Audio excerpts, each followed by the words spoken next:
اعوذ باللہ من الشیطان الرجیم بسم اللہ الرحمن الرحیم رب اشرح لی صدری ویسر لی امری واحلل عقدۃ من لسانی یفقہوا قولی اللہم صلی علی محمد وعلی آل محمد وبارک وسلم۔ السلام علیکم ورحمۃ اللہ وبرکاتہ۔ آج کے پروگرام کا سلسلہ پھر ہم جوڑیں گے حضرت ہاجرہ، حضرت اسماعیل اور حضرت ابراہیم علیہ السلام کی کاوشوں اور محنتوں کے ساتھ جو انہوں نے اسلام کے لیے کیں۔ زمزم کا پانی نکلا، مکہ کی آباد ہونے کی صورت پیدا ہوئی تو جرہم قبیلہ جو پانی کی تلاش میں مارا مارا پھر رہا تھا وہاں آ پہنچا، کیونکہ مکہ ایک گزرگاہ بھی تھی۔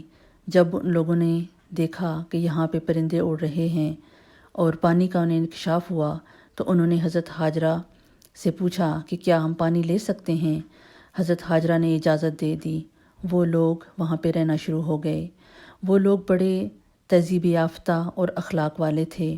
وہ یمن سے آئے تھے اور وہاں کی رولنگ کلاس سے ان کا تعلق تھا۔ انہوں نے حضرت ہاجرہ کو آفر بھی کی کہ اگر آپ چاہیں تو ہم سے اس کی اجرت بھی لے سکتے ہیں۔ حضرت ہاجرہ نے اس کی اجازت دے دی۔ وہ اس بات پر آمادہ ہو گئیں اور وہاں رہنے کے حالات سازگار ہو گئے، اور اس طرح حضرت ہاجرہ کے لیے وہاں پہ گزر بسر کا بندوبست ہو گیا۔ اللہ تعالیٰ قرآن پاک میں فرماتے ہیں کہ اگر تم اللہ کی حدود کی پابندی کرو گے تو اللہ تعالیٰ تمہیں تمہارے پاؤں کے نیچے سے رزق نکال کر دے گا اور آسمان سے بھی برسائے گا۔ جس طرح کہ حضرت ہاجرہ کے ساتھ اللہ تعالیٰ نے معاملہ کیا، اسی طرح آہستہ آہستہ ایک کے بعد ایک کام ہوتا چلا گیا اور بنو جرہم جو تھے وہ وہاں پہ آباد ہو گئے۔ ان کے پاس بڑی مہارتیں تھیں اور ان کے ساتھ اسماعیل علیہ السلام بھی، انہوں نے بھی ان سے بہت سی مہارتیں، تیر اندازی وغیرہ وہاں سے سیکھ لی، اور وہیں ان کی شادی بھی ہو گئی جرہم قبیلے میں۔ ان کے 12 بیٹے پیدا ہوئے اور آپ نے 137 سال کی عمر میں وفات پائی۔ حضرت ابراہیم علیہ السلام صرف 4 بار مکہ میں آئے۔ جب انہوں نے حضرت ہاجرہ اور حضرت اسماعیل کو وہاں پہ چھوڑا تو اس کے بعد صرف 4 بار وہ مکہ میں آئے۔ 2 بار حضرت اسماعیل کی غیر موجودگی میں، 1 بار آپ کو ذبح کرنے کے لیے، اور پھر چوتھی بار جب خانہ کعبہ کو تعمیر کرنے کا حکم ہوا۔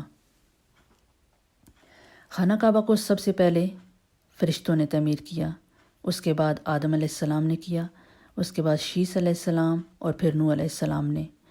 مختلف پیغمبر، ہود علیہ السلام، صالح علیہ السلام اور دیگر جو پیغمبر تھے کعبہ کے طواف کے لیے آتے تھے۔ جب ابراہیم علیہ السلام آئے تو کعبہ کی دیواریں بھی گر چکی تھیں، بنیادیں بھی واضح طور پر نظر نہیں آ رہی تھیں۔ پھر اللہ تعالیٰ نے ایک خاص قسم کا کلاؤڈ بھیجا اور اس حصے کا تعین کیا، پھر اس کو صاف کیا گیا اور بنیادیں واضح ہو گئیں۔ اس پر خانہ کعبہ کی تعمیر کا آغاز کیا گیا۔ دونوں باپ بیٹے نے خانہ کعبہ کو تعمیر کیا۔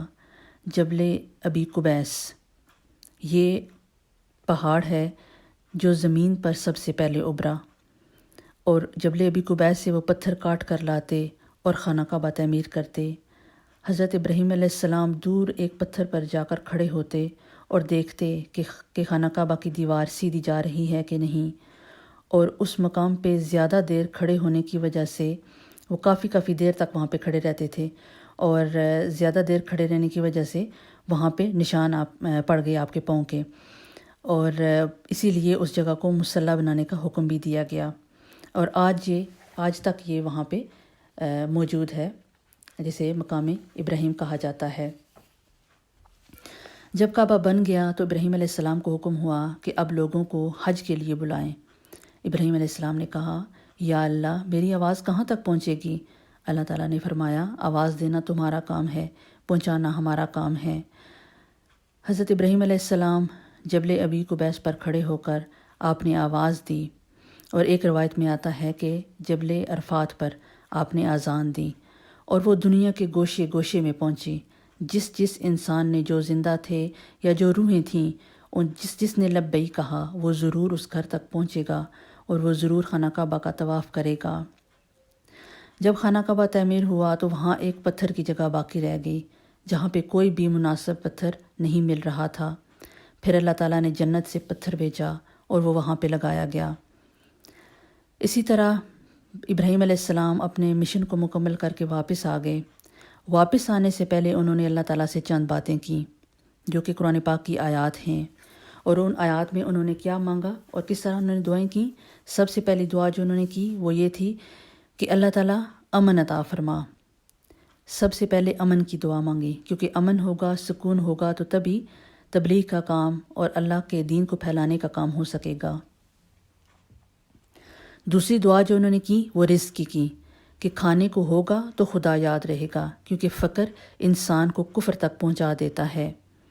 تیسری جو دعا تھی پاکیزہ رزق انہوں نے مانگا، ایسی جگہ جہاں پہ کچھ نہیں اگتا، بنجر زمین ہے، جہاں بارش نہیں ہوتی، وہاں پہ وہ پاکیزہ رزق مانگ رہے ہیں اور اللہ تعالیٰ سے پھلوں کا رزق مانگ رہے ہیں۔ ایسی دعا کون کر سکتا ہے جس کا اپنے رب پر پختہ یقین ہو، اپنے رب پر پختہ ایمان ہو، اور یہ یقین ہو کہ میرا رب سب کچھ کرنے پر قادر ہے۔ اس کے بعد وہ کہتے ہیں کہ یا اللہ، میں نے اپنے بیٹے کو اور اپنی بیوی کو تیرے گھر کے پاس آ کر بسایا ہے۔ اللہ تعالیٰ تو لوگوں کے دلوں میں ان کی محبت ڈالنا، ان کی طرف لوگوں کے دل مائل کرنا، کیونکہ محبت ہوگی تو اجتماعیت ہوگی اور یہ گھر آباد ہوگا۔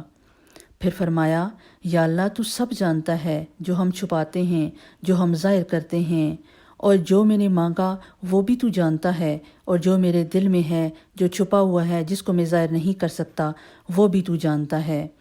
اور پھر کہتے ہیں کہ یا اللہ، تیرا شکر ہے کہ تو نے مجھے بڑھاپے میں اسماعیل علیہ السلام اور اسحاق علیہ السلام جیسی اولادیں عطا کیں۔ اسماعیل علیہ السلام کے 13 سال بعد اسحاق علیہ السلام پیدا ہوئے تھے، اور جب ابراہیم علیہ السلام کو اسحاق علیہ السلام کی خوشخبری دی گئی تھی، اسی وقت قوم لوط کو تباہ کیا گیا تھا۔ حضرت اسماعیل علیہ السلام نے خانہ کعبہ تعمیر کیا تو حضرت اسحاق علیہ السلام نے مسجد اقصیٰ تعمیر کی تھی، اور یہ مسجد جو ہے 40 سال بعد بنی تھی، یعنی خانہ کعبہ کے تعمیر ہونے کے 40 سال بعد۔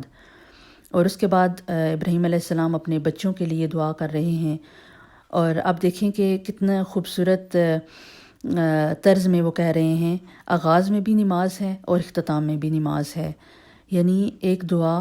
پھر انہوں نے اس کے بعد بھی ایک دعا مانگی تھی جس میں انہوں نے دعا کی تھی کہ یا اللہ، یہ جو میں نے قربانی دی ہے، اپنے بیوی اور بچے کو یہاں پہ چھوڑا ہے، ان کو علم دے، ان کو رزق دے، اور ان میں ایک ایسا رسول بھیج، ایک ایسا رسول ان میں اٹھانا جو ان کو دین کی تعلیم دے، اس دین کی تکمیل ہو، اور تیری آیات پڑھ کر انہیں سنائے اور کتاب و حکمت کی تعلیم دے۔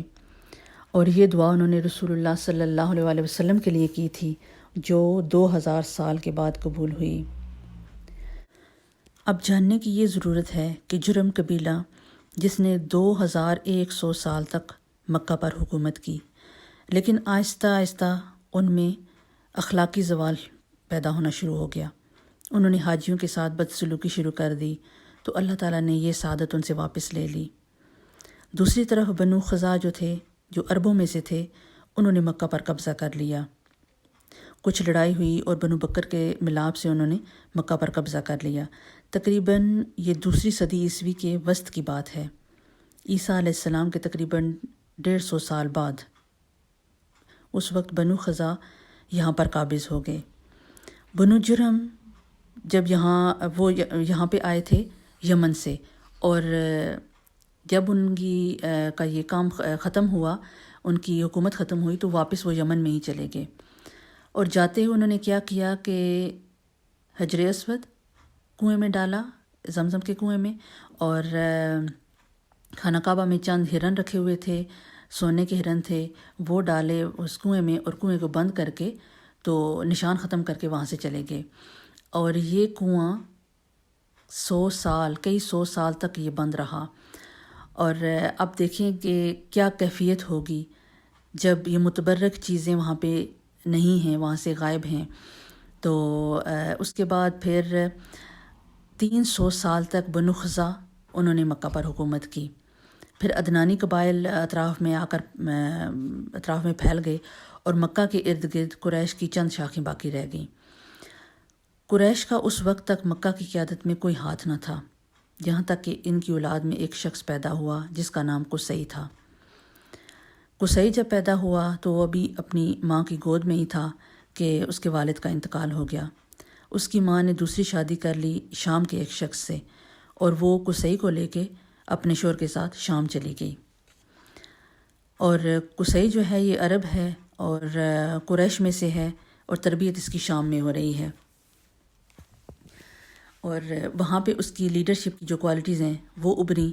اور اس ایک بات سمجھنے کی جو یہ ہے کہ سم ٹائم ایسے ہوتا ہے کہ ہم کبھی ایسی سچویشن میں آ جاتے ہیں جو ہمیں پسند نہیں ہوتی، یا ایسے حالات پیدا ہو جاتے ہیں جو ہمارے لیے موافقت نہیں رکھتے یا ہمیں اچھے نہیں لگتے۔ تو اس میں یہ چیز اپنے سامنے اپنے مد نظر یہ رکھیں کہ اللہ تعالیٰ ہمیں کچھ نہ کچھ سکھانے کے لیے یہ کر رہا ہے، اللہ تعالیٰ ہم سے کوئی کام لے گا، اللہ تعالیٰ ہمیں کسی مقصد کے لیے یہ تیار کر رہا ہے، کیونکہ اللہ تعالیٰ کے ہر کام میں حکمت ہے۔ اور جب بھی اس طرح کے حالات پیدا ہوں تو اللہ تعالیٰ کی حکمتوں کو اپنے سامنے رکھیں، ان کو مد نظر رکھیں اور اپنے کام کو جاری رکھیں، تو ضرور اللہ تعالیٰ آپ سے کام لے گا، آپ کو ضائع نہیں کرے گا۔ اور اسی طرح جو قصی تھا وہ جوان ہوا، اور جب اسے یہ معلوم ہوا کہ وہ تو یہاں سے تعلق نہیں رکھتا، اس کے آباء و اجداد تو کہیں اور ہیں اور وہ عرب ہے، اس نے سب کچھ چھوڑ چھاڑ کے شام میں اپنی ماں کو بھی وہیں پہ چھوڑا اور واپس مکہ آ گیا اپنے خاندان والوں کے پاس۔ جب وہ مکہ آیا تو اس وقت مکہ کا والی حلیل تھا، اور قصی نے حلیل کی بیٹی سے شادی کی، اور کچھ عرصے کے بعد حلیل کی وفات ہو گئی، اور اس کے فوت ہونے کے بعد پھر مکہ کی تولیت کے لیے کسی کو چننا تھا، تو بنو خزاع نے جنگ کی حلیل کے خاندان والوں سے، اور ان میں سے قصی جو ہے وہ جیت گیا، کیونکہ اس میں یہ بہت عقل مند انسان تھا اور اس میں لیڈرشپ کی بہت زیادہ کوالٹیز تھیں، اور اس نے مکہ کی حکومت کو سنبھال لیا۔ پھر یہ کعبہ کا متولی بن گیا۔ یہ قبیلہ قریش کا پہلا شخص تھا جو خانہ کعبہ کا متولی ہوا۔ متولی ہونے کا مطلب یہ تھا کہ اس کے ہاتھ میں خانہ کعبہ کی کنجی ہوتی تھی، جس کے لیے وہ چاہتا تھا کعبے کا دروازہ کھولتا تھا۔ اور قریش جو اس وقت قریش تھے وہ مکہ سے باہر آباد تھے، مکہ کے اندر ان کا کوئی تعلق نہیں تھا۔ اس نے انہیں اندر لا کر آباد کیا، اس نے حاجیوں کے لیے میزبانی کا طریقہ بھی ایجاد کیا۔ وہ حج کے دنوں میں بڑے بڑے پیمانے پر کھانا تیار کرواتا تھا، چمڑے کے بڑے بڑے لگنوں میں کھجور، شہد اور کشمش سے میٹھا شربت بنواتا، حاجیوں کو پیش کرتا۔ اس نے خانہ کعبہ کے شمال میں ایک دار الندوہ بنایا تھا، اور دار الندوہ تھا جو قریش کی پارلیمنٹ تھی، اور ان کی اجتماعی جو سرگرمیاں ہیں وہیں پہ سر انجام پاتی تھیں، اور اس پارلیمنٹ میں شادی وغیرہ کی رسومات بھی انجام پاتی۔ قریش کا جھنڈا اور جو کمان تھی وہ بھی قصی کے ہاتھ میں تھی، چنانچہ لڑائی کا جو جھنڈا تھا اس کے سوا کوئی نہیں باندھ سکتا تھا۔ وہ بڑا ہی عقل مند اور بڑا ہی کریم انسان تھا، اور قریش اس کی بات بے چون و چرا تسلیم کرتے تھے۔ پھر کیا ہوا کہ قصی کے 6 بیٹے تھے، 2 ان میں سے قابل ذکر ہیں، عبد الدار اور عبد مناف۔ عبد مناف جو تھے یہ بہت ہی اہلیت کے مالک تھے، بڑے قابل تھے، ان میں بھی اپنے باپ کی طرح لیڈرشپ کی کوالٹیز بہت زیادہ تھیں، لیکن قصی نے کچھ عہدے جو ہیں وہ عبد الدار کو دے دیے تھے، ان عبد مناف سے زیادہ عہدے جو ہیں عبد الدار کو دے دیے۔ عبد الدار جب فوت ہوا تو کچھ عہدے ان سے عبد مناف کے بچوں کو بھی مل گئے، اور ان کے بچوں میں جو نمایاں اور قابل ذکر ہیں وہ ہاشم تھے، جو خاص طور پر سامنے آئے، اور ان کو ذمہ داریاں دی گئیں، کھانا کھلانے کی، پانی پلانے کی ذمہ داریاں انہیں دی گئیں۔